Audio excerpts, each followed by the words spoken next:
Nah, sekarang scene setting. Nah, scene setting ini adalah stimulus khas.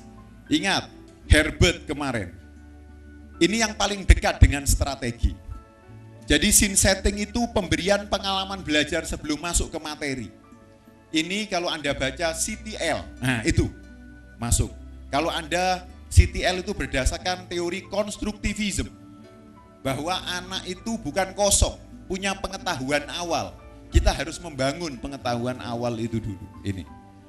Kemudian membangun konsep building. Nah, ini pembelajaran.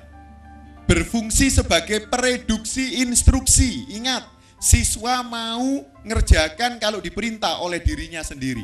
Scene setting ini mereduksi Anda memberikan perintah. Ini scene setting. Kemudian pembangkit minat, eagerness ya, penasaran. Nah, kemudian saya akan kenalkan sumber ide scene setting dan polanya bagaimana.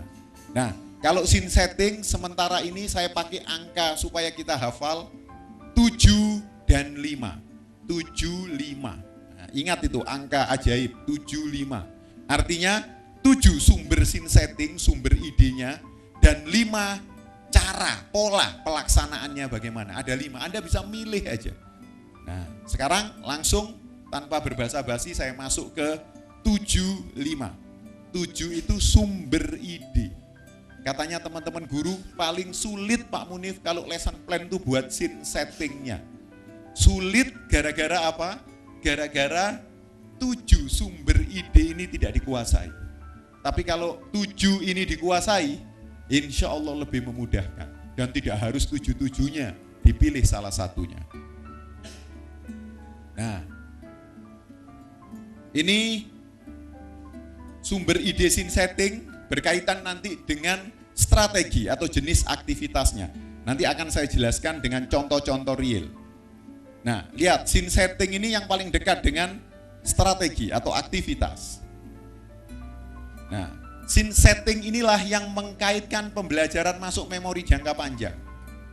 Nah, karena itu di buku saya tulis statementnya Albert Einstein, jika awalnya tidak gila, maka seterusnya biasa-biasa saja.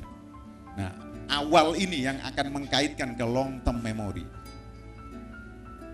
Nah, oke. Sumber pertama. Jadi, saya pakai kecepatan tinggi ini. Namanya survival, keselamatan hidup. Nah, ingat. Ada ketentuan-ketentuan di sini. Yang pertama, scene settingnya berkaitan dengan keselamatan hidup seseorang atau makhluk lain akan lebih berkesan apabila yang terancam pada lingkaran terdekat, pada diri siswa dan keluarganya. Contoh yang banyak digunakan adalah bencana alam, penyakit, kecelakaan, dan lain-lain. Sekarang saya contohkan real. Nah, ini sumber ide scene setting berkaitan nanti dengan strategi atau jenis aktivitasnya. Nanti akan saya jelaskan dengan contoh-contoh real. Nah, lihat scene setting ini yang paling dekat dengan strategi atau aktivitas. Nah, scene setting inilah yang mengkaitkan pembelajaran masuk memori jangka panjang. Nah, karena itu di buku saya tulis statementnya Albert Einstein, jika awalnya tidak gila, maka seterusnya biasa-biasa saja. Nah, awal ini yang akan mengkaitkan ke long term memory. Nah, oke. Sumber pertama. Jadi, saya pakai kecepatan tinggi ini. Namanya survival, keselamatan hidup. Nah, ingat. Ada ketentuan-ketentuan di sini. Yang pertama, scene settingnya berkaitan dengan keselamatan hidup seseorang atau makhluk lain akan lebih berkesan apabila yang terancam pada lingkaran terdekat, pada diri siswa dan keluarganya. Contoh yang banyak digunakan adalah bencana alam, penyakit, kecelakaan, dan lain-lain. Sekarang saya contohkan real. Bapak Ibu, saya mengajar matematika.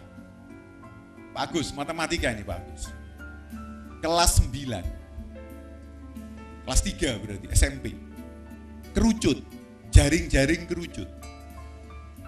Dulu, aduh, saya waktu belajar ini saya ingat paling enggak bisa. Jaring-jaring kerucut. Saya memakai scene setting, coba perhatikan ini. Saya memakai scene setting, sumbernya adalah survival, keselamatan hidup.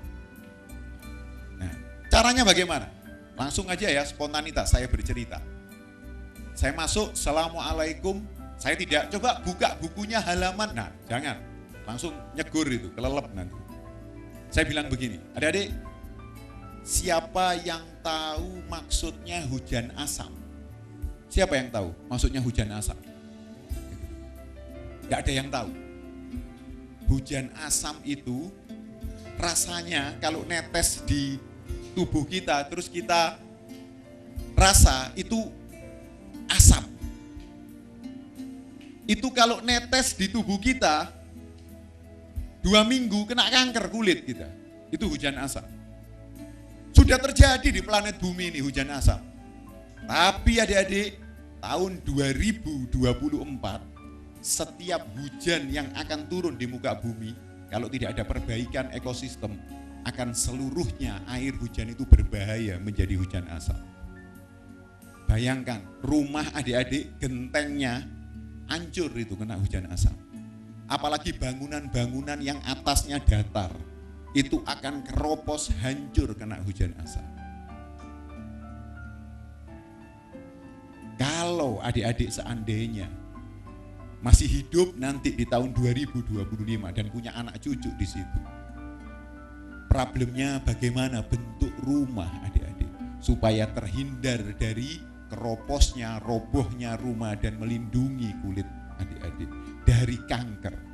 Maka menurut penelitian nanti seluruh perumahan-perumahan di muka bumi ini bentuknya adalah harus dalam bentuk seperti ini. Nah, saya munculkan kerucut.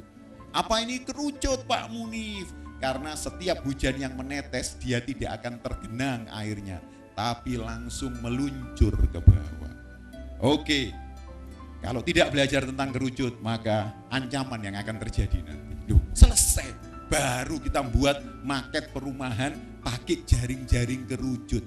Sekitar 27 siswa, semuanya saya kasih materi tentang jari-jarinya sekian, tinggi alasnya sekian, ini semua sekian. Semuanya membuat pakai kertas manila dan jadilah dalam pertemuan kedua maket perumahan kerucut yang luar biasa. Saya suruh ngitung volumenya berapa setiap anak.